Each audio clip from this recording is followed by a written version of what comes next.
এত গরমে কার কলেজে যেতে ভালো লাগে বলো, তাও কিন্তু আমাকে কলেজে যেতেই হচ্ছে। রাস্তার ধারে দাঁড়িয়ে আছি কখন আমার বান্ধবী আসবে, বলতে বলতে ও চলে এলো আর আমি উঠে বললাম টোটোতে। তারপর পৌঁছে গেলাম আমাদের ডেস্টিনেশনে। বলে রাখি আজকে কিন্তু কলেজ থেকে আমাদের একটা স্কুলে নিয়ে এসছে। এখানে আমার মতো বাকি ফ্রেন্ডরাও দাঁড়িয়ে আছে, কারণ আজকে আমাদের অ্যাসাইনমেন্টের কাজের জন্য একটা সার্ভে করতে হবে। বলতে বলতে আমরা স্কুলের মধ্যে ঢুকে পড়লাম। আর HM এর ইনস্ট্রাকশন অনুযায়ী কিন্তু আমাদেরকে স্টুডেন্টদের অফ পিরিয়ডে গিয়ে সার্ভে করতে হবে। এখানে আমাদেরকে স্যার বিভিন্ন রকম ভাবে বলে দিচ্ছে কিভাবে কি প্রশ্ন করতে হবে না করতে হবে।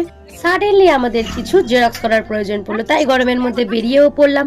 দৌড়তে দৌড়তে স্কুলে গিয়ে দেখি সবাই যে যার মতো ক্লাসরুমে পৌঁছে গেছে,